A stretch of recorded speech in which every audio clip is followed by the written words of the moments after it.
Selamat sore semuanya. Kita mulai aja kuliah kita ya.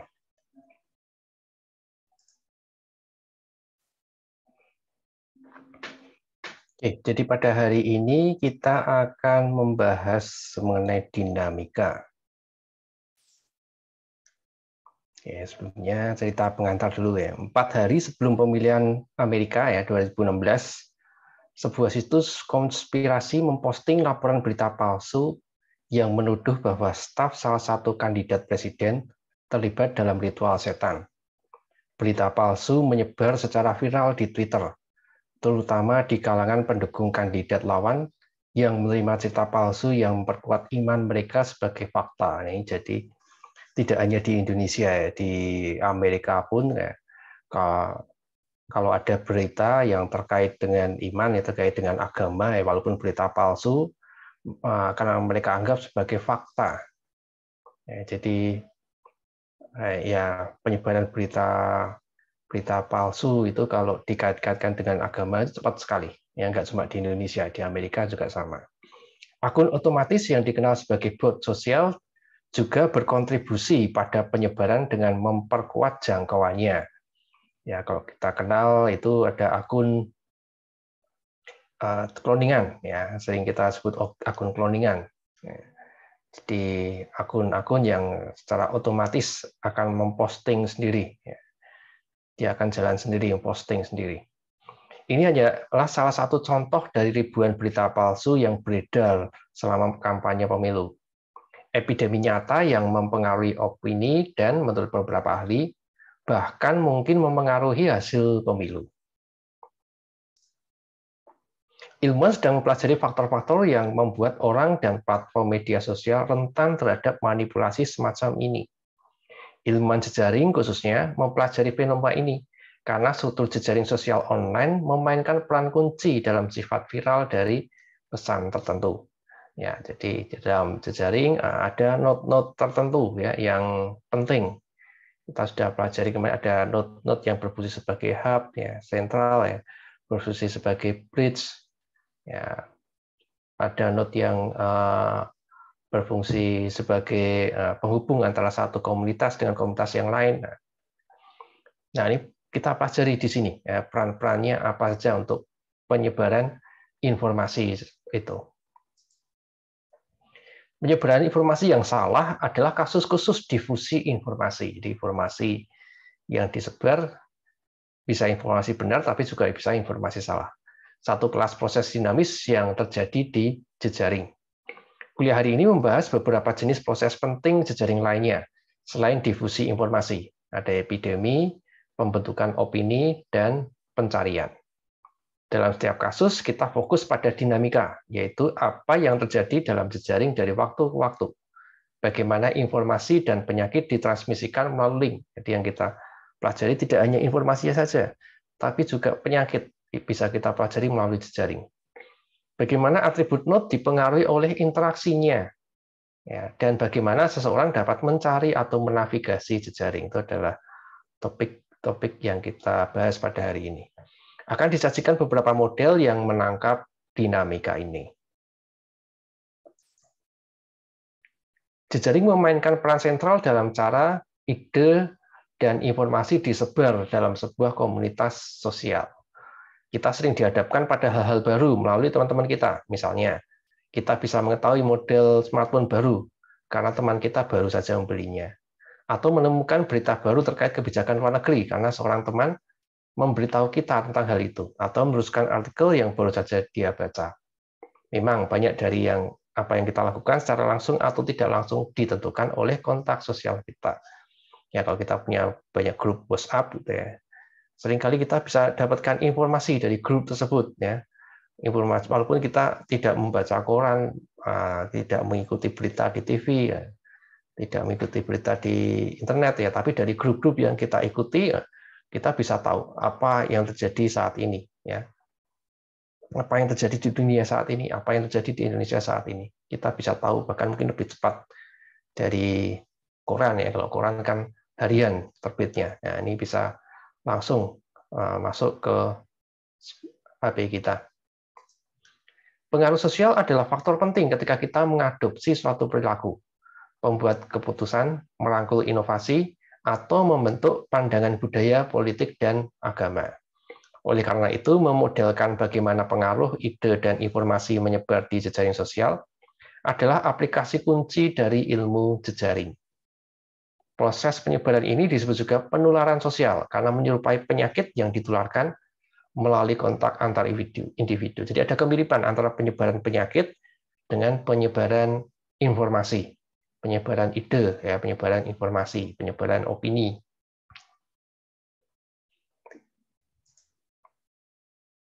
Dalam sembarang model penyebaran pengaruh, kita berasumsi bahwa sejumlah node influencer, ya, influencer itu yang memberikan pengaruh, ya, memberi pengaruh, ya, pada awalnya diaktifkan, yang menggambarkan bahwa mereka mengadopsi ide, inovasi, perilaku baru, dan lain-lain. Jadi dari jejaring awal, ya, ada beberapa node yang kita sebut sebagai node aktif. Node aktif itu adalah influencer, kalau di sini, ya, influencer, orang yang memberikan pengaruh, ya, influencer, ya, awalnya seperti itu.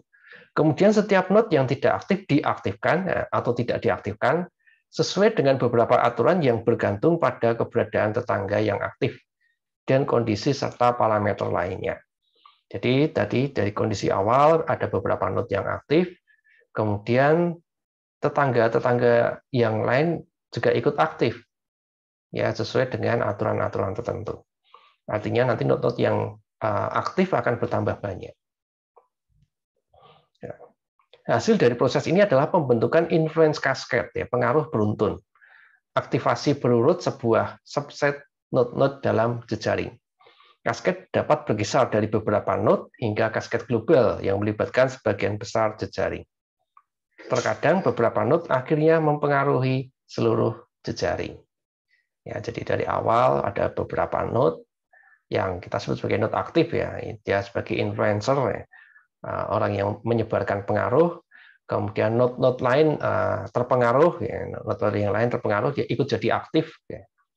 Nah, dia ikut menyebarkan pengaruhnya juga, ya, sampai bisa seluruh jejaring. Ya. Nah, kita coba modelkan pakai model ini ambang batas. Prinsip model ambang sangat sederhana. Sebuah node dapat diaktifkan hanya jika pengaruh yang diberikan padanya oleh tetangga aktif melebihi suatu nilai. Jadi di sebuah node itu dia akan aktif atau tidak itu bergantung pada tetangga-tetangganya, ya. Tetangga-tetangganya itu seberapa besar pengaruhnya terhadap node tersebut. Dalam versi paling dasar model ambang linear, pengaruh pada sebuah node didefinisikan sebagai jumlah dari tetangga aktifnya, di mana kontribusi setiap tetangga diberikan oleh bobot link yang menghubungkannya ke node. Semakin kuat link, semakin tinggi pengaruh tetangga. Nah, jadi node akan berubah menjadi aktif kalau ada banyak tetangganya yang aktif. Ya, gampangnya seperti itu. Apalagi kalau ada bobotnya, ya berarti semakin tinggi bobotnya, ya kita jumlahkan bobot dari tetangga yang aktif itu.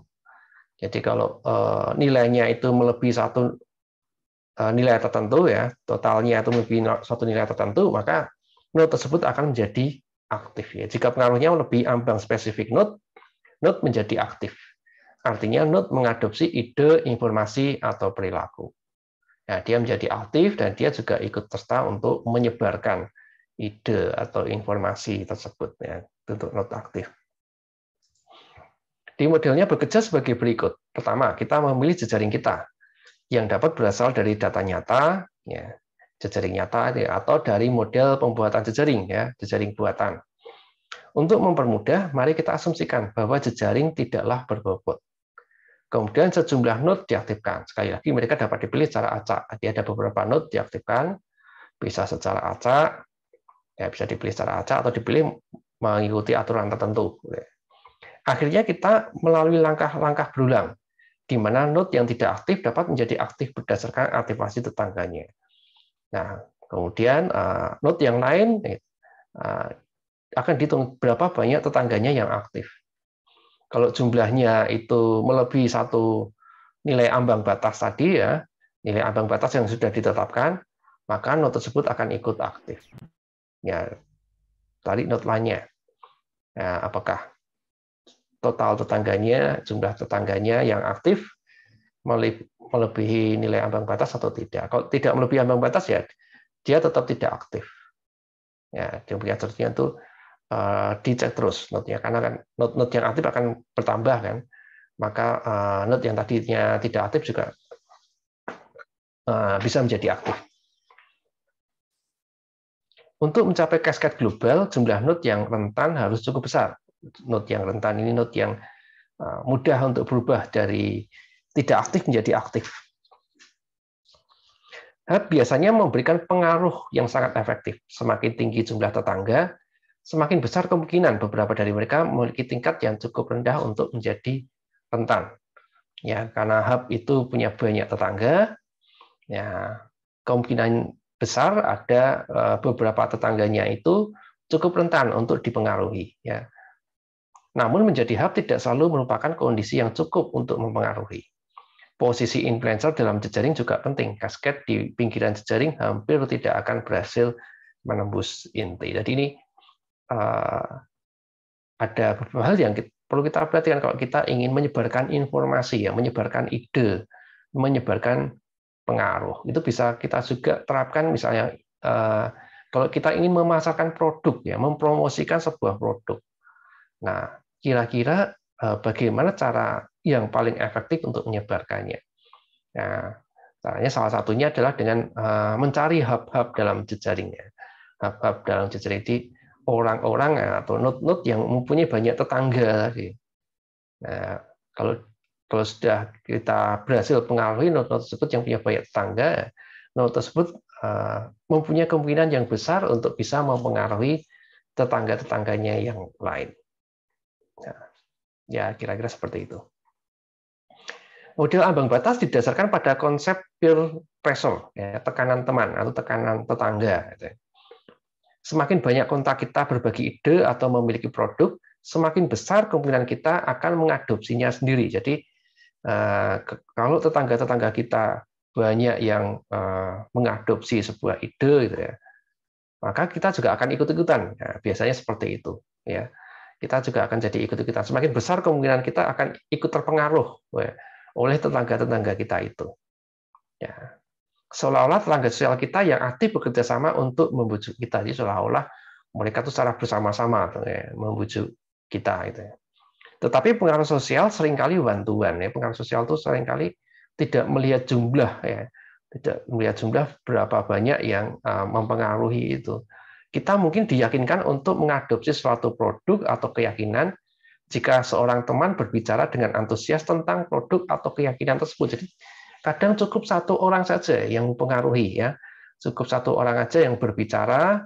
Nah, kita terpengaruh oleh orang tersebut karena orang tersebut mungkin mempunyai satu keahlian untuk mempengaruhi, misalnya seperti itu. Ya, jadi tidak perlu banyak-banyak orang, cukup satu orang aja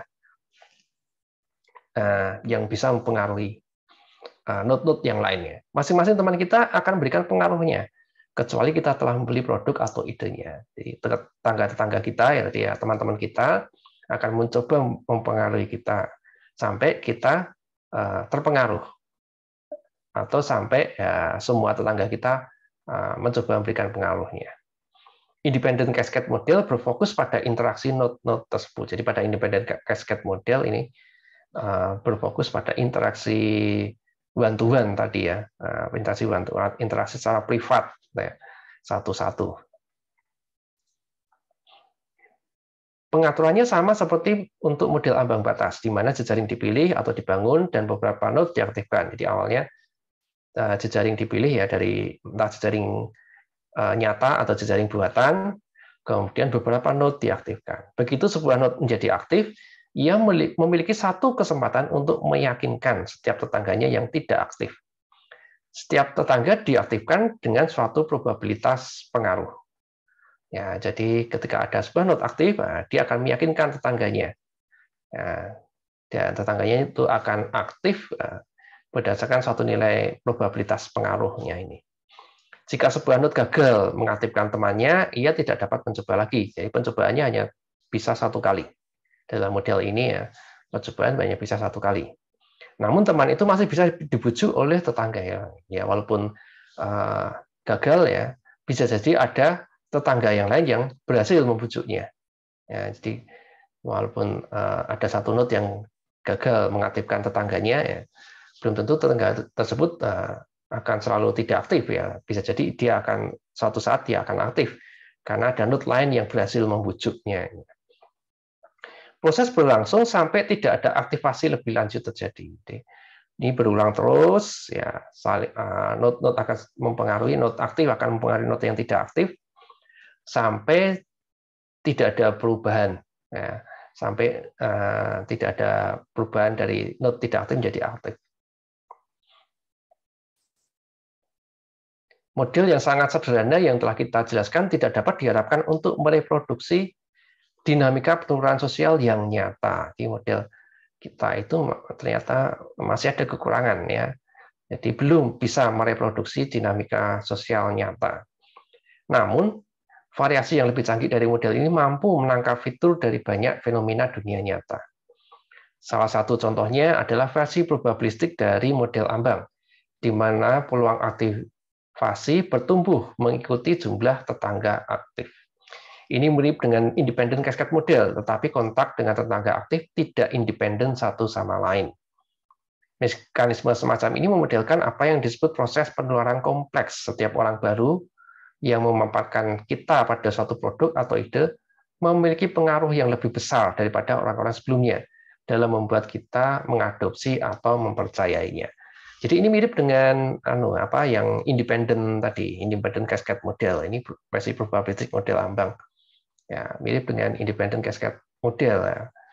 Ya, bedanya kalau independent cascade model kan tiap orang tiap node ya ketika mempengaruhi tetangganya tetangganya itu akan terpengaruh oleh satu nilai probabilitas tertentu. Nah, pada versi probabilistik ini ya semakin banyak yang mempengaruhi ya. Jadi kalau tadi ya orang pertama mempengaruhi dia probabilitasnya katakanlah P gitu ya. Nah, orang kedua yang mencoba mempengaruhi probabilitasnya akan meningkat dibandingkan probabilitas orang yang pertama tadi. Orang yang ketiga mempengaruhi probabilitasnya meningkat lagi. Ya, jadi semakin banyak orang yang mempengaruhi, maka probabilitas sebuah node untuk menjadi aktif itu juga semakin besar. Ya, itu yang versi probabilistik model ambang. Ya, ini penyebaran pengaruh gitu ya. Ya, sekarang penyebaran epidemi. Saat ini kita sedang mengalami pandemi. Penyebarannya lebih luas dibandingkan epidemi. Disebabkan oleh virus SARS-CoV-2 ya atau COVID-19 kita nyebutnya itu ya. Walaupun efek yang berpotensi merusak dari penyakit menular telah secara efektif dikurangi dengan perbaikan besar dalam kondisi kehidupan manusia dan kemajuan dalam kedokteran dan biologi, terutama selama abad yang lalu, kecepatan penyebarannya telah meningkat dengan kuat akibat kemajuan teknologi dalam transportasi manusia. Ya, jadi pandemi dulu juga ada, ya zaman-zaman dulu itu juga ada. Tahun 40-an, 50-an ya 1940, 1950 itu juga ada ya. Zaman kita masih jajah Belanda itu masih ada ya. Terus abad pertengahan juga ada. Cuma bedanya dengan sekarang adalah kalau sekarang ini karena kemajuan teknologi penyebarannya ke seluruh dunia itu semakin cepat dibandingkan dulu. Pada abad pertengahan, sarana perjalanan yang paling efektif adalah kuda di darat dan kapal di laut, dan akan memakan waktu berbulan-bulan untuk mencapai tujuan yang jauh. Ya, kalau sekarang ya hanya butuh berapa jam ya. Saat ini dibutuhkan hanya beberapa jam untuk terbang melintasi benua. Jadi itu beda ini ya jarak waktu tempuhnya ya. Jadi kalau dulu itu berbulan-bulan ya untuk mencapai tujuan yang jauh ya. Kalau sekarang hanya butuh berapa jam aja. Mungkin 1 hari itu sudah mencapai tempat yang terjauh. Seseorang yang tertular COVID-19 di Afrika dapat dengan mudah melakukan perjalanan ke Eropa, Asia, atau Amerika dan menyebarkan penyakit di sana tanpa menyadarinya. Yaitu kecepatan penyebarannya. teknologi juga menciptakan bentuk epidemi baru, bentuk-bentuk epidemi baru. Ya, jadi epidemi nggak cuma penyakit aja. Tapi ada virus komputer, malware ya. Malware itu software yang merusak atau merugikan gitu. Menyebar melalui internet, mengganggu fungsi jutaan perangkat. Ya, kalau sekarang ini banyak malware yang sifatnya ransomware ya. Jadi dia meminta ransom ya, meminta tebusan. Jadi data kita ditahan ya, dienkripsi. Terus kemudian kita harus membayar. Nah, kalau tidak membayar ya datanya akan dihancurkan. Nah, seperti itu. Media sosial online akan menjadi lahan subur bagi penyebaran rumor, hoax, berita bohong, konspirasi, dan ilmu sampah. Ya, ini dengan media sosial online ini juga cepat sekali penyebaran informasi. Tidak hanya informasi yang baik ya, tapi informasi-informasi yang keliru pun juga menyebar dengan sangat cepat. Proses penyebaran informasi memiliki banyak kesamaan dengan epidemi penyakit menular. Nah, nanti akan kita pelajari. Ya, pertama kita pelajari dulu untuk yang kasus untuk penyakit, ya. Kemudian kita pelajari kasus untuk informasi. Ya. Ini model SIS. Model epidemi klasik membagi populasi menjadi beberapa bagian sesuai dengan tahapan penyakit yang berbeda. Ya, kita bicara tentang penyakit dulu. Dua bagian kunci adalah suspek dan terinfeksi. Ya. Ada S dan I. S itu suspek, ya. I itu infected. Suspected dan infected. Ya, ada dua bagian ini. Individu suspek dapat tertular penyakit. Individu yang terinfeksi telah tertular dan dapat menularkannya ke individu yang suspek.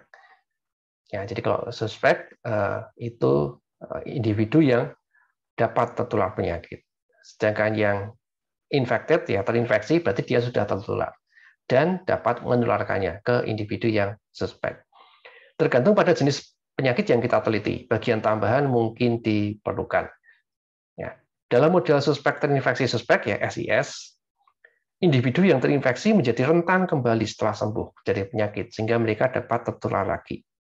Model ini berlaku untuk penyakit yang tidak memberikan kekebalan jangka panjang seperti flu biasa ya. Kayak penyakit COVID-19 itu kan seperti itu ya, tidak memberikan kekebalan. Maka orang yang sudah pernah kena penyakit COVID-19 ini masih bisa terkena lagi.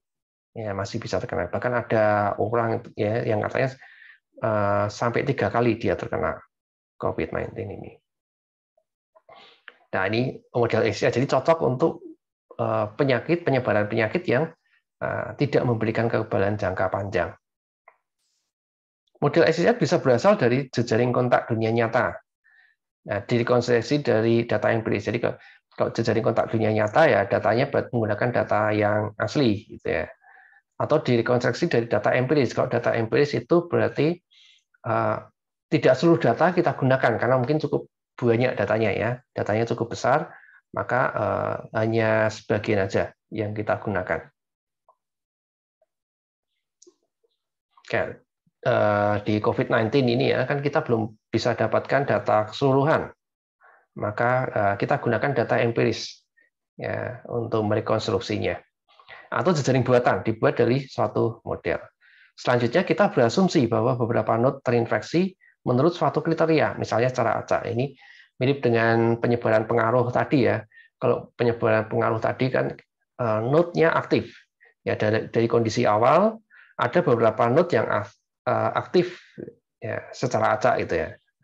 Ada beberapa node yang kita aktifkan ya secara acak. Nah, ini ada beberapa node terinfeksi. Ya, node-nya I berarti. Node-nya I. Sedangkan yang lainnya adalah suspek S. Ya, kalau dalam yang tadi model pengaruh, tadi penyebaran pengaruh tadi ada beberapa node yang aktif, sedang yang lainnya adalah tidak aktif. Nah, selama dinamika model, individu yang suspek tertular penyakit dengan probabilitas tertentu yang disebut tingkat infeksi pada setiap pertemuan dengan individu yang terinfeksi. Ya, pertemuan disimpulkan dengan adanya link. Ya, jadi kalau ada node suspek ya, mempunyai link ke node terinfeksi ya I, ya. Nah, maka yang suspek bisa berubah menjadi I, yang S bisa berubah menjadi I dengan satu probabilitas tertentu. Ya, jadi bisa berubah atau bisa tidak berubah ya, berdasarkan nilai probabilitas tertentu tadi.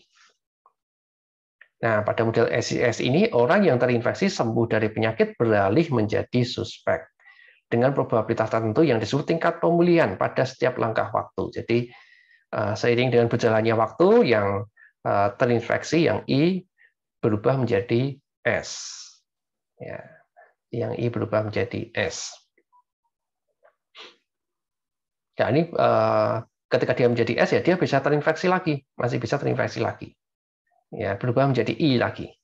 Dan I menjadi S, ya, S bisa jadi I lagi. Demikian seterusnya. Maka kalau dalam model SIS ini lama sekali ya. Jangka waktu pandeminya tuh lama. Lama sekali untuk mencapai kondisi tetapnya ya, dia akan selalu berubah terus. Nah, model yang kedua adalah model SIR. Model klasik lainnya adalah model suspek terinfeksi sembuh. Ada bagian yang ketiga yaitu sembuh ya. SIR itu suspected, infected, recovered ya. Yang R-nya itu recovered, sembuh ya.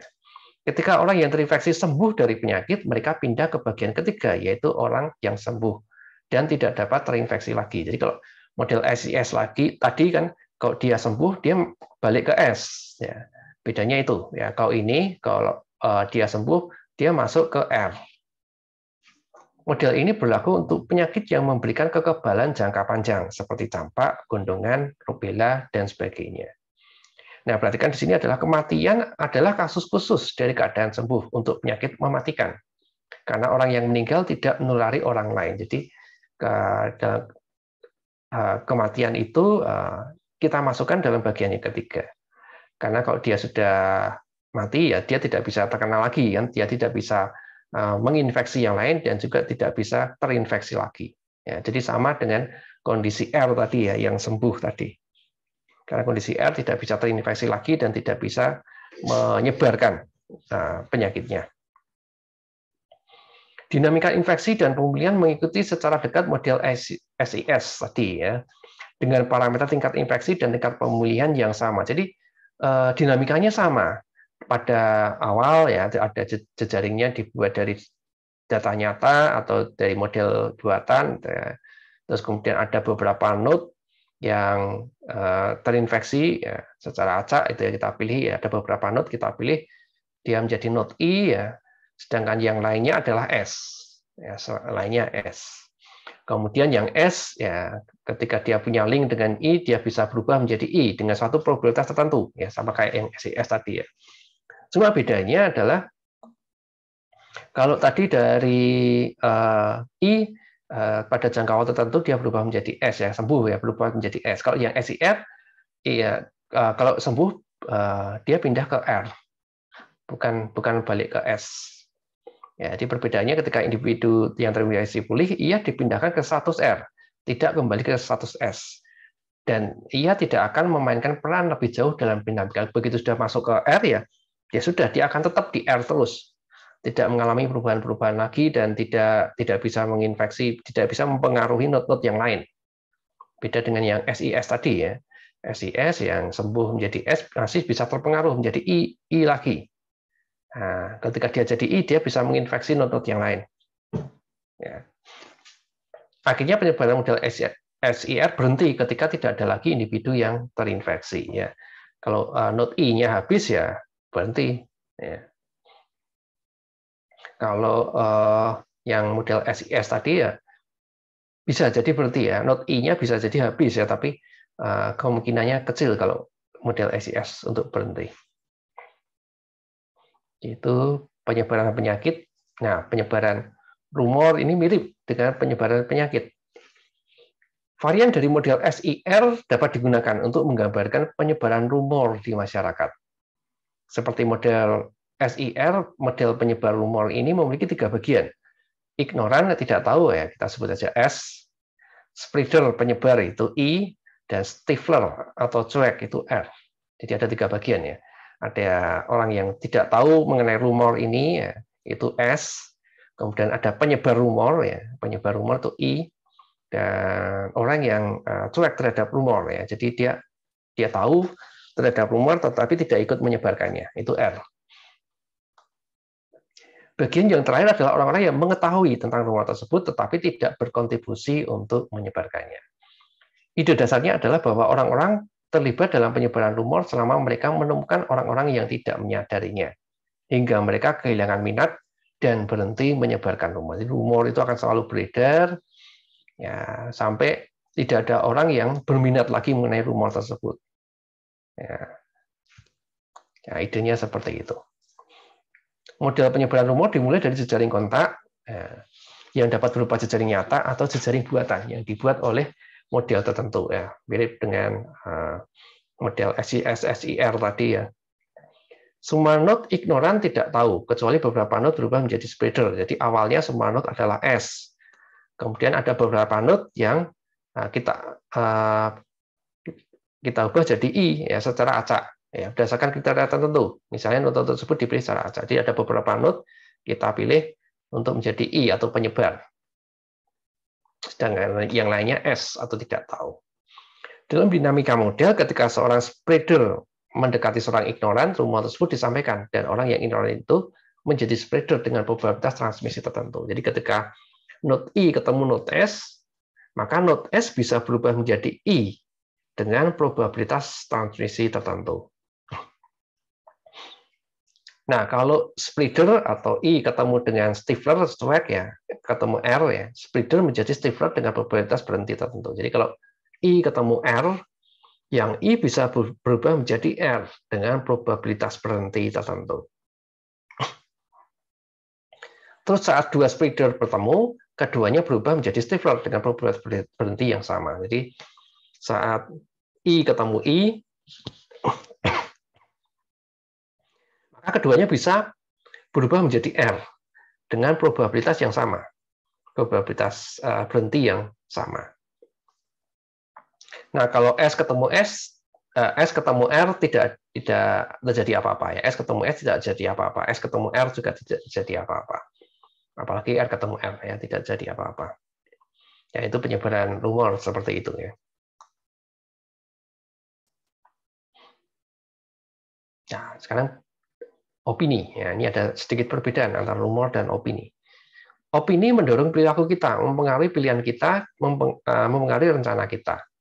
Kebijakan yang diterapkan oleh pemerintah di seluruh dunia ditentukan oleh opini tentang perdagangan, konflik, imigrasi, pandemi, lingkungan, dan sebagainya. Dinamika opini adalah proses yang menentukan bagaimana opini terbentuk dan menyebar di masyarakat. Kalau tadi rumor, tadi kan informasi, ya, berita.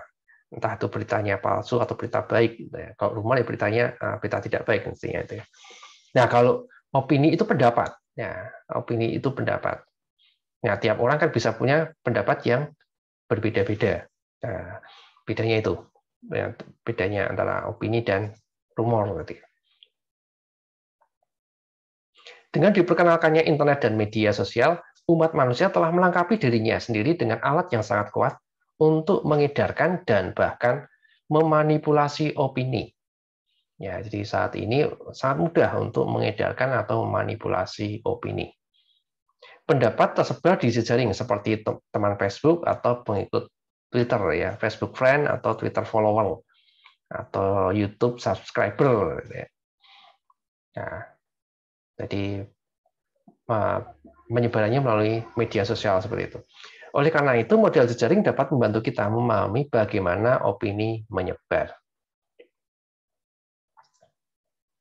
Model dinamika opini mirip dengan model penyebaran pengaruh yang terlihat pada bagian sebelumnya, tetapi memiliki beberapa ciri khas, ya, yang penyebaran influencer tadi, ya, yang pakai model ambang batas, independent cascade model, ya, dan versi probabilitas dari model ambang batas, gitu, ya. Kita dapat menggambarkan opini sebagai bilangan atau sekumpulan bilangan. Model biasanya dibagi menjadi dua kategori, berdasarkan apakah model tersebut menggunakan opini diskrit, ya, bilangan bulat, atau kontinu, bilangan real. Jadi mungkin ada beberapa opini, ya. Setiap opini kita lambangkan dengan bilangan. Opini 0, opini 1, opini 2, opini 3, ya, seperti itu. Itu kalau diskrit. Ya, kalau kontinu, ya, itu melambangkan tingkat ini, ya, ke tingkat pengaruh pada tiap node itu ya. Jadi mungkin seseorang tingkat keyakinan pada tiap node. Mungkin seseorang dia mempunyai opini satu misalnya ya, tetapi dia tidak 100% yakin atau tidak 100% kuat untuk meyakininya gitu ya. Mungkin hanya 50% aja atau 10% aja. Nah, maka digunakan bilangan real untuk mewakilinya. Nah, kita pelajari dari opini diskrit terlebih dahulu. Orang terkadang dihadapkan pada sejumlah terbatas posisi pada masalah tertentu. Seringkali hanya dua posisi, kanan atau kiri, Android atau iPhone, beli atau jual, dan sebagainya. Jadi ada dua pilihan. Kita dihadapkan pada dua pilihan. Dalam kasus seperti itu, opini tersebut dilambangkan dengan atribut atau status bilangan bulat dari setiap node. Kalau dua ya 0 dan 1 ya, biasanya dipakai adalah 0 dan 1. Kalau 3 ya tinggal tambahkan 0, 1, 2, dan seterusnya. Nah, untuk kesederhanaan, mari kita pertimbangkan kasus opini biner. Kalau biner berarti cuma dua pilihan. Model didirikan oleh seperangkat aturan yang menentukan bagaimana opini node berubah karena opini tetangganya. Jadi ini bedanya dengan penyebaran pengaruh. Ya. Kalau penyebaran pengaruh, tadi kan ada node tidak aktif dan node aktif ya. Nah, kalau di sini node-node-nya tuh punya opini semua. Opininya ada yang opininya 0 dan ada yang opininya 1. Kalau di penyebaran pengaruh kan node yang tidak aktif berubah menjadi aktif kan cuma bisa itu aja ya. Sedangkan yang sekali dia aktif ya aktif terus. Tidak bisa berubah menjadi tidak aktif gitu ya. Nah, kalau di sini bedanya adalah dari opini 0 bisa berubah menjadi 1. Dari opini 1 juga bisa berubah menjadi opini 0. Ya, seperti itu. Ya, itu bedanya ya antara penyebaran opini dan penyebaran pengaruh.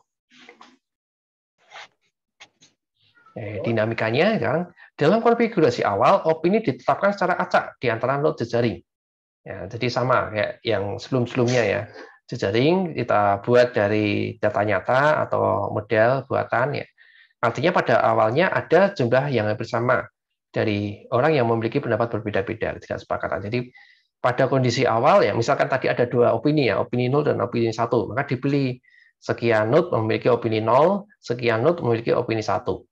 Nah, kalau dua opini jumlahnya akan hampir sama. Antara yang punya opini 0 dan opini 1 jumlahnya akan hampir sama ya. Aturan pembaruan opini diterapkan berulang kali ke semua node. Biasanya node diperbarui secara asinkron, secara acak untuk memfasilitasi konvergensi. Jadi asinkron itu satu-satu, tidak secara bersamaan. Ya, diperbaruinya tidak secara bersamaan, jadi satu-satu gitu. Ya, jadi ada satu buah node ya, tadinya opininya 0. Nah, kemudian apakah dia bisa berubah menjadi opini 1?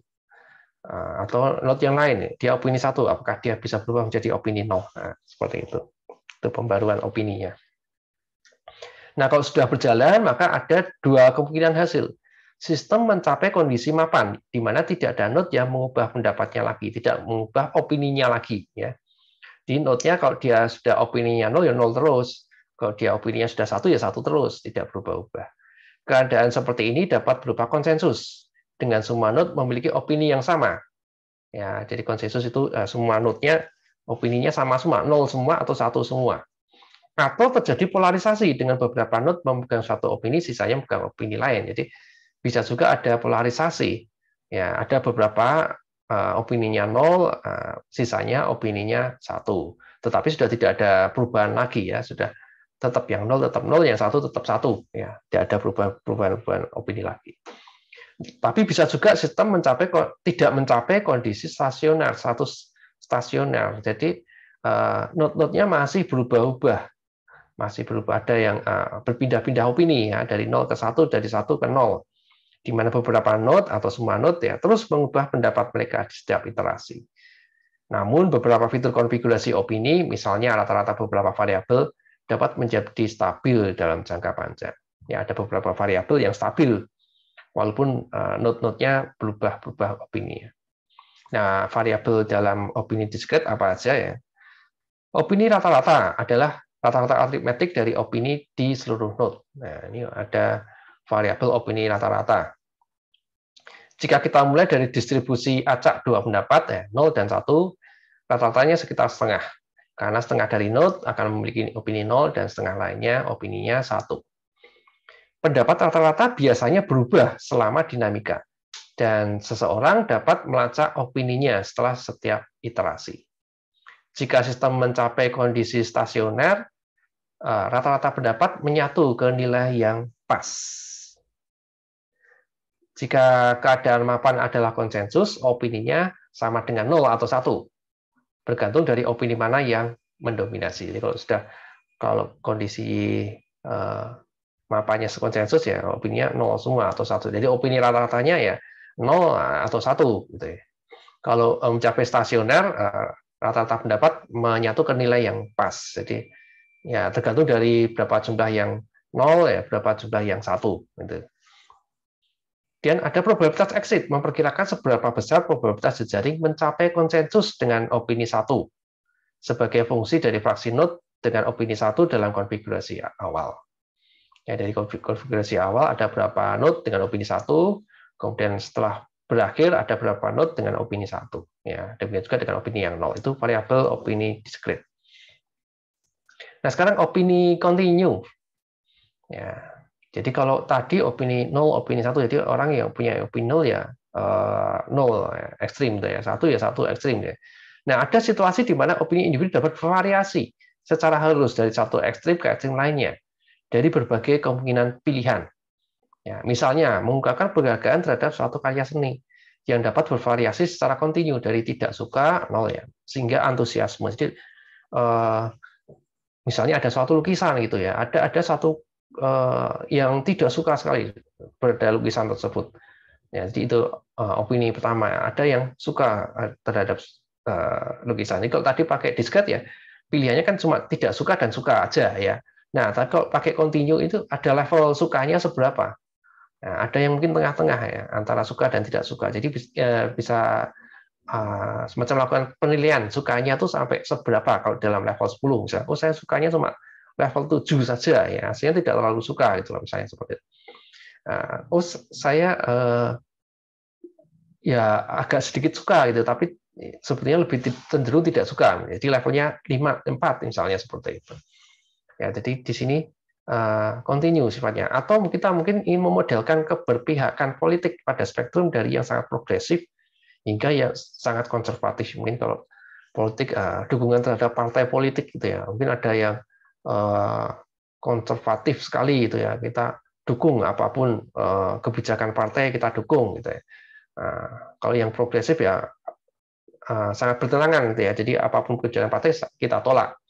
Tapi ada juga yang tengah-tengah gitu ya, kalau ada kebijakannya yang cocok ya kita dukung, kalau ada kebijakan yang tidak cocok ya tidak kita dukung. Nah, kan ada yang tengah-tengah seperti itu, maka itu difasilitasi dengan nilai yang kontinu tadi. Dalam kasus seperti itu, opini lebih baik digambarkan dengan bilangan nyata dan kontinu. Ya, bilangan nyata itu bilangan real, ya bilangan yang ada komanya gitu ya, 0, sekian ya, 1, sekian, nah, seperti itu. Oke, dinamikanya seperti dalam model opini discrete, opini acak biasanya diberikan ke node jejaring pada kondisi awal, konfigurasi awal. Jadi sama, di konfigurasi awal beberapa node punya opini. Ya, punya opini dengan kisaran bilangan acak dihasilkan. Ini dapat dilakukan dengan menghasilkan bilangan acak dalam kisaran yang diinginkan. Jadi misalnya tadi contoh gampangnya opini terhadap lukisan gitu ya. Ada yang sangat tidak suka, maka dia 0 gitu. Ada yang sangat suka ya, dia 10 tadi misalnya. Ada yang tengah-tengah, ada yang 5, ada yang 4, ada yang 7 dan seterusnya. Yang kisarannya dari 0 sampai 10.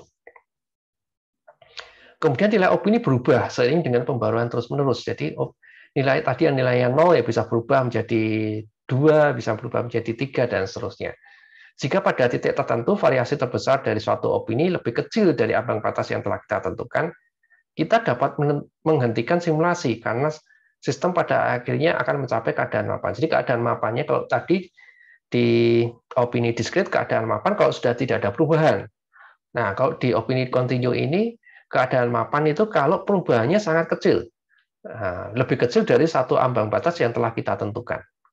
Ya, itu kalau pada kondisi mapan pada opini continue. Keadaan mapan tipikal adalah konsensus, polarisasi, atau fragmentasi, bergantung pada apakah opini terkonsentrasi di 1, 2, atau lebih nilai secara berurutannya. Jadi konsensus ya jadi semua pendapatnya sama ya. Nah, polarisasi berarti terpecah jadi 2 pendapat. Atau fragmentasi yaitu lebih dari 2 pendapat.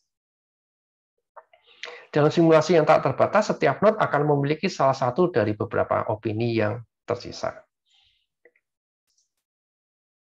Ini masih ada kaitannya ya tadi ya. Kita bayangkan orang-orang melakukan debat yang konstruktif tentang suatu topik dengan kemungkinan saling mempengaruhi opini satu sama lain, terutama ketika opini mereka cukup dekat satu sama lain. Jadi kalau dalam dinamika opini kontinu tadi ya, kan ada nilai ya. Misalnya tadi nilainya dari 0 sampai 10 tadi ya.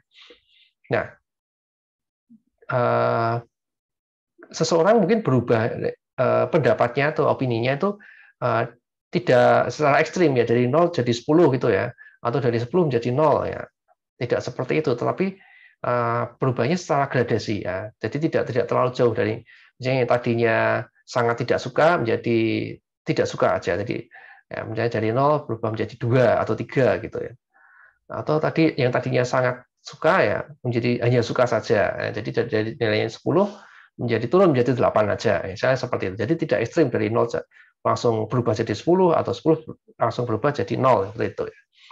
Ya, jadi seseorang hampir tidak dapat meyakinkan orang lain jika orang lain itu memiliki sudut pandang yang berlawanan. Ya, 0 dan 10 itu yang berlawanan. 0 itu mewakili tidak suka, 10 itu 0 itu sangat tidak suka, 10 sangat suka. Gitu ya. Pengamatan sederhana ini mengilhami prinsip bounded confidence. Dua pendapat dapat saling memengaruhi hanya jika perbedaannya lebih kecil dari suatu nilai tertentu, yang disebut batas keyakinan atau toleransi. Ya, jadi kalau ada dua node ya, mau saling mempengaruhi, yang satu nilainya 0, ya satu nilainya 10, ya tidak akan saling terpengaruh ya, duanya ya, masing-masing akan tetap nilainya tetap 0 dan tetap 10. Ya, sebuah node hanya bisa terpengaruh kalau perbedaannya lebih kecil dari suatu nilai tertentu. Ini model bounded confidence. Ya, perbaikan dari model opini kontinu tadi. Nah, sekarang koevolusi jejaring. Dalam model dinamika opini yang dibahas jauh ini, jejaringnya tidak mengalami perubahan, jejaringnya statis. Node-node-nya sama, link-linknya juga sama. Yang berubah adalah opininya. Ya, jadi yang berubah adalah atribut dari node tersebut. Ya, tapi kalau di jejaring kan node dan link ya. Node dan linknya tetap. Nah, tetapi atributnya saja yang berubah. Jadi kita tidak bisa melakukan seleksi. Seleksi ini perubahan link ya, karena node dengan opini yang sangat mirip tidak memiliki pilihan untuk menjadi tetangga, kecuali jika sudah menjadi tetangga. Demikian pula tetangga dengan pendapat yang sangat berbeda tidak dapat memutus hubungan. Jadi kalau dalam kondisi nyata ya, misalnya di Facebook gitu ya, dua orang A dan B misalnya tadinya berteman erat ya, tapi kemudian dalam satu kasus ya, kasus politik lah biasa itu ya, ada yang si A mendukung partai X, si B mendukung partai Y, dan keduanya itu jauh ya, si A-nya sangat mendukung partai X dan si B sangat mendukung partai Y, ya, saling bertentangan. Maka keduanya saling unfriend ya, tadinya berteman ya, friend ya, kemudian unfriend ya. Atau kalau lebih parah lagi ya saling blokir gitu ya. Nah, demikian juga kalau ada orang lain yang mempunyai pendapat sama atau sesama pendukung partai X misalnya tadi, maka si A akan berteman dengan orang lain tadi ya, misalnya C sesama pendukung partai X, maka si A akan berteman dengan si C tadi, walaupun mungkin A dan C itu sebelumnya tidak saling mengenal ya, tapi karena mendukung partai yang sama ya, kemudian mereka saling berteman. Jadi ada link baru ya. Ya, jadi node hanya dapat memengaruhi pendapat satu sama lain. Jadi dalam model-model yang tadi itu hanya pendapatnya saja, opininya saja yang berubah, tetapi link-linknya tidak berubah, link-linknya tidak mengalami perubahan. Model yang realistis harus memungkinkan adanya interaksi antara pengaruh dan seleksi. Hal ini dapat menyebabkan pengembangan model koevolusi, di mana perubahan pendapat dapat menyebabkan modifikasi dalam struktur jejaring yang pada gilirannya dapat mempengaruhi pendapat dan seterusnya. Jadi kita harus buat model yang lebih realistis ya, yang tidak hanya opininya saja yang berubah, tetapi dia juga bisa mengubah struktur jejaring. Jadi link-linknya mengalami perubahan seperti contoh tadi ya. Ada link baru muncul, tapi ada juga link lama yang hilang. Ya, ada yang unfriend, ada link yang hilang, ada yang kemudian berteman baru ya, ada link baru muncul ya. Link baru muncul karena ada kesamaan pendapat, ya, kesamaan opini. Link hilang karena ada perbedaan opini yang cukup tajam, misalnya seperti itu. Pada dasarnya opini dan jejaring saling beradaptasi. Jadi ketika ada perubahan link ya, nah kemudian akan ada perubahan ini juga ya, akan pengaruh ke penyebaran opininya ya, akan pengaruh ke penyebaran opininya. Dalam satu model koevolusi, opini bersifat diskrit dan dapat mempunyai dua nilai atau lebih. Ya, ini contoh gampangnya kalau diskrit dulu ya. Pada awalnya opini diberikan secara acak ke node. Ya, sama tadi ya, sekian node opini 0, sekian node opini 1. Dinamika model terdiri dari langkah-langkah bergantian seleksi dan pengaruh dengan frekuensi relatif yang ditentukan oleh parameter. Jadi secara bergantian ya, pertama mungkin pengaruh dulu ya, pengaruh dulu. Jadi atau seleksi dulu, ya seleksi. Kalau tadinya dua node tadinya ada link ya karena opininya beda, jadi dia jadi putus linknya.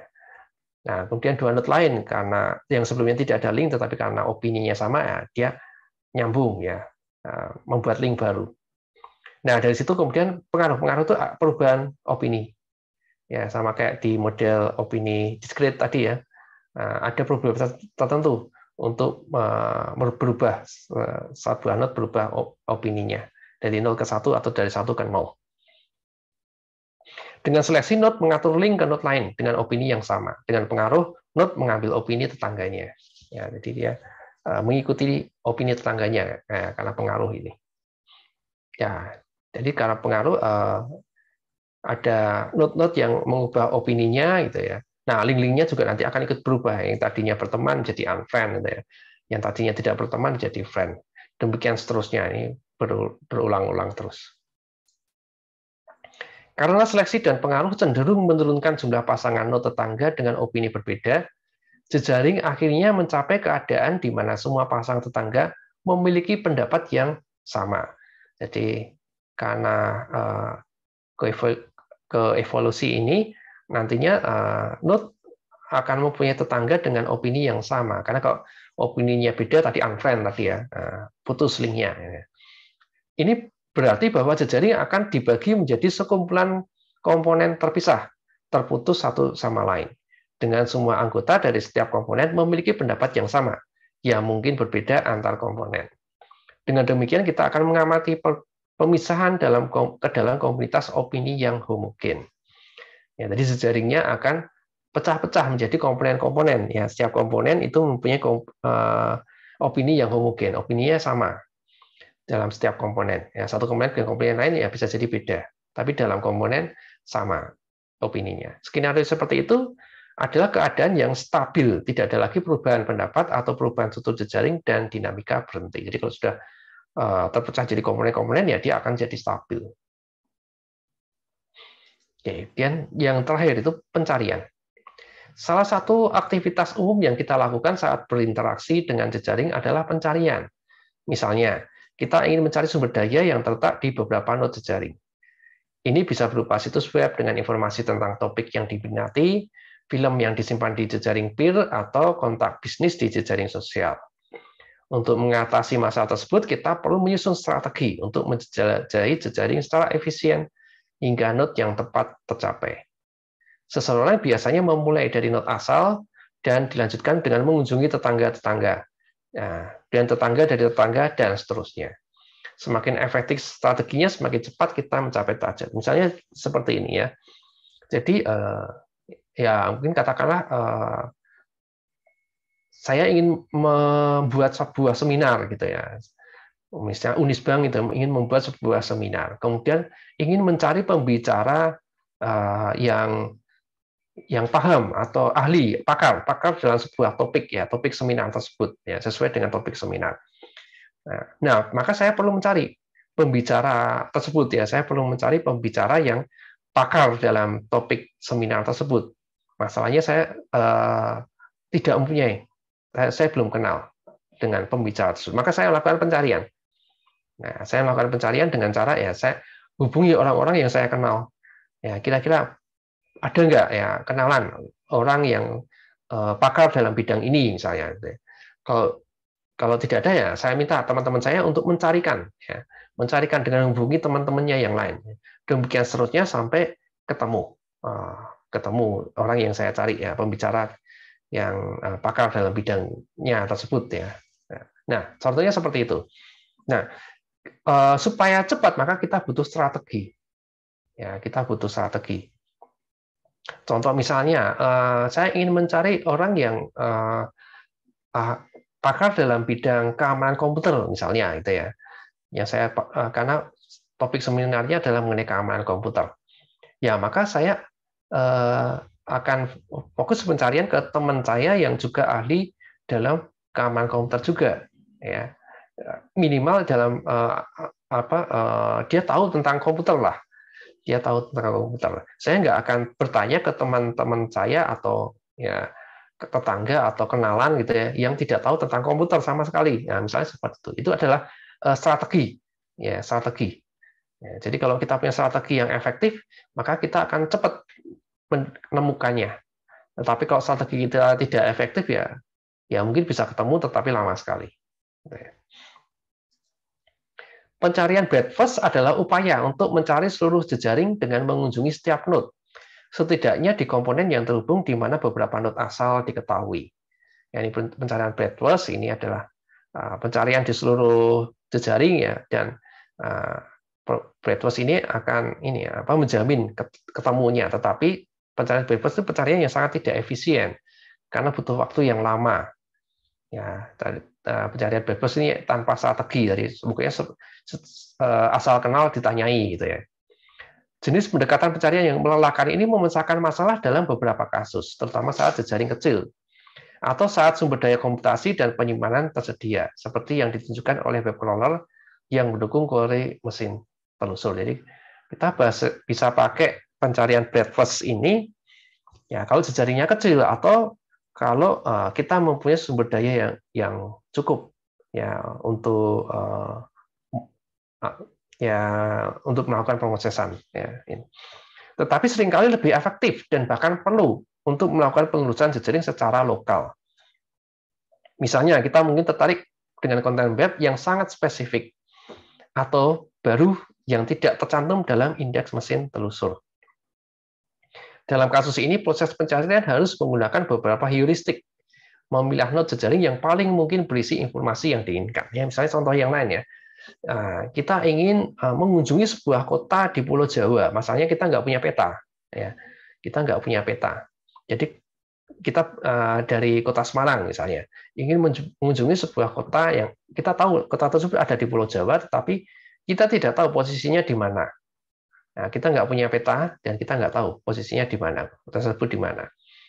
Nah, kemudian ada informasi bahwa kota tersebut ada di sebelah barat kota Semarang. Nah, ini adalah heuristik ya. Jadi dengan informasi ini maka kita melakukan pencarian ke arah barat. Ya, kita tidak perlu melakukan pencarian ke arah timur. Ya, tidak perlu melakukan pencarian ke arah selatan, apalagi ke arah utara. Ya, karena utara Semarang kan laut ya. Ya, itu contohnya ya, pakai heuristik. Jadi ada satu informasi yang bisa kita gunakan ya untuk memilah-milah node mana yang perlu kita telusuri selanjutnya ya. Jadi kalau sekiranya node tersebut bertentangan dengan informasi yang kita miliki ya tidak perlu kita telusuri. Atau nanti terakhir-terakhir aja. Kalaupun kita menelusuri itu terakhir-terakhir aja. Ya. Nah, supaya tujuannya adalah kita lebih cepat menemukan node yang kita cari tadi. Secara prinsip, penelusuran breadth first juga dapat digunakan untuk penelusuran lokal. Mulai dari sumbernya, kita dapat mengunjungi semua node dari lapisan pertama dan memeriksa apakah salah satunya adalah node target. Jika tidak ada node target, ya jika yang kita periksa tadi bukan node target semuanya, ya masing-masing meneruskan query ke semua tetangganya dan seterusnya hingga node yang tepat tercapai, node yang dicari tercapai. Query yang sudah diterima dari tetangga lain akan diabaikan. Penelusuran breadth first bukanlah strategi yang efisien. Yang terpenting penelusuran breadth first tidak memanfaatkan struktur jejaring. Jadi penelusuran breadth first ini ya pokoknya asal menelusuri aja, tadi dia tidak memanfaatkan informasi-informasi kayak tadi ya. Oh, kota yang kita cari ada di sebelah barat misalnya tadi ya. Atau pada saat cari orang yang untuk jadi pembicara ya. Oh, dia ahli dalam bidang keamanan komputer ya. Jadi setidaknya yang node yang kita hubungi ya yang juga minimal tahu tentang keamanan komputer misalnya seperti itu. Salah satu cara memanfaatkan struktur jejaring adalah dengan mengandalkan keberadaan hub. Algoritma penelusuran lokal berdasarkan ide ini mengasumsikan bahwa setiap node mengetahui derajat semua tetangganya, serta data yang disimpan di dalamnya, sehingga semua informasi yang tersedia untuk node bersifat lokal. Setiap node yang di-query, mulai dari source, dari sumber, meneruskan request ke tetangganya dengan derajat terbesar, kecuali node tersebut atau tetangganya adalah target. Jadi, node berikutnya yang ditelusuri adalah node dengan derajat yang paling besar dulu. Nah, karena kalau kita telusuri ke node yang paling besar, akan lebih cepat untuk mencapai targetnya. Proses ini diulangi, hingga pesan diterima oleh pelanggan target. Ketika node dapat dikunjungi beberapa kali selama prosedur, node yang telah melewati permintaan akan ditandai, sehingga tidak ada node yang di-query lebih dari satu kali. Yaitu untuk penelusuran. Ya. Nah, sekarang masalahnya apakah jejaring itu bisa ditelusuri atau tidak? Kita dapat melihat beberapa strategi untuk mencari jejaring. Tetapi apakah semua jejaring dapat dicari? Bisakah kita menelusuri jejaring apapun dan mengharapkan hasil dalam waktu yang cukup singkat? Dan singkatnya adalah tidak. Tapi ada beberapa pengecualian penting yang akan kita bahas selanjutnya. Ya, jadi belum tentu kita bisa melakukan penelusuran dan mengharapkan hasilnya dalam waktu yang cukup singkat. Tapi dalam kasus-kasus tertentu ya kita bisa melakukannya. Untuk menjelajahi properti kemampuan penelusuran jejaring, ingatlah eksperimen dunia kecil oleh Milgram. Milgram itu melakukan eksperimen ya. Dia meminta beberapa orang untuk menemukan. Dia diberikan kontak ya, orang itu sebenarnya ini ada kontak X gitu, katakanlah si X ya. Nah, coba temukan orang tersebut. Nah, orang-orang yang diberi tugas tadi harus mencari ke kontak-kontak yang dia miliki. Ada nggak yang kenal dengan si X itu? Nah, itu sebenarnya seperti itu. Ya, jadi dia harus menemukan jalur untuk menghubungi si X. Gitu ya. Eksperimen ini memberikan dua pelajaran. Yang pertama adalah pengamatan umum, bahwa sebagian besar pasangan orang di jejaring sosial terhubung melalui rantai kenalan yang pendek seperti yang kita lihat. Ya, jadi umumnya rantainya pendek seperti yang kita pelajari di awal-awal tadi kuliah kita ya. Yang kedua adalah bahwa orang sangat efektif dalam menemukan rantai itu. Jadi kita sebenarnya cukup pandai untuk mencari sesuatu di dalam jejaring gitu ya, dengan menggunakan informasi yang kita miliki. Hal tersebut tidak langsung. Jadi peserta hanya tahu kontak mereka dan nama serta lokasi orang yang dituju. Cara ini mengeksploitasi homofili jejaring. Homofili kita ingat bahwa homofili itu kesamaan entah kesamaan hobi, kesamaan mungkin lokasi geografis kayak kalau dalam kasus ini kan ada lokasi geografis itu ya. Ya bisa kesamaan lokasi geografis. Kita mencari seseorang yang kita tahu orang tersebut tinggal di Jakarta misalnya. Ada nggak yang kenal dengan orang tersebut? Nah, maka kalau kita ingin cari orang yang kenal dengan orang yang kita cari tadi ya, maka kita tanya ke teman-teman kita yang ada di Jakarta ya, ada yang sama Jakarta itu. Harapannya kan karena sama Jakarta kemungkinan untuk kenalnya tinggi dibandingkan kalau misalnya kita tanya ke teman kita yang ada di Jogja misalnya ya. Itu. Jadi dengan homofili akan lebih cepat mendapatkan hasil. Peserta yang berhasil menggunakan beberapa intuisi tambahan tentang struktur jejaring untuk menemukan target dalam beberapa langkah. Jadi peserta akan berhasil kalau dia menggunakan informasi mengenai struktur jejaring, informasi tambahan. Ya, jadi orang yang dicari tadi, misalnya, lokasinya di mana, pekerjaannya apa, misalnya, hobinya apa. Semakin lengkap informasinya akan semakin cepat untuk mendapatkannya. Mereka mengeksploitasi beberapa jenis homofili berdasarkan pekerjaan. Katakanlah seorang pengacara kemungkinan besar mengenal pengacara yang lain. Ya. Jadi mengeksploitasi homofili. Ya. Mungkin tidak hanya satu jenis saja, tapi mungkin beberapa jenis. Sehingga akhirnya mempercepat pencarian. Nah, itu pencarian. Jadi bisa jadi kita anggap suatu pencarian itu sangat susah. Gitu ya. Jadi contoh kasus tadi, misalnya saya ingin mencari pembicara seminar tadi ya, padahal saya nggak kenal orang yang tepat untuk menjadi pembicara tersebut. Nah, tapi kalau kita punya strategi yang tepat, nah, maka saya akan bisa mendapatkannya dengan cepat. Ya. Nah, itu materi kita hari ini. Jadi kita membahas mengenai dinamika dari jejaring sosial, mulai dari penyebaran pengaruh, ya, penyebaran penyakit, kemudian penyebaran pendapat, opini, dan sampai ke terakhir adalah pencarian di dalam jejaring. Baik, apakah ada pertanyaan sampai di sini? Jadi materi kita ini sebenarnya sudah materi yang terakhir ya. Minggu depan kita akan praktek, ya, membahas materi-materi yang belum kita praktekkan, belum sempat kita praktekkan. Jadi akan saya gabung jadi satu aja. Ada pertanyaan? Belum ada, Pak. Belum ada, Pak. Oke.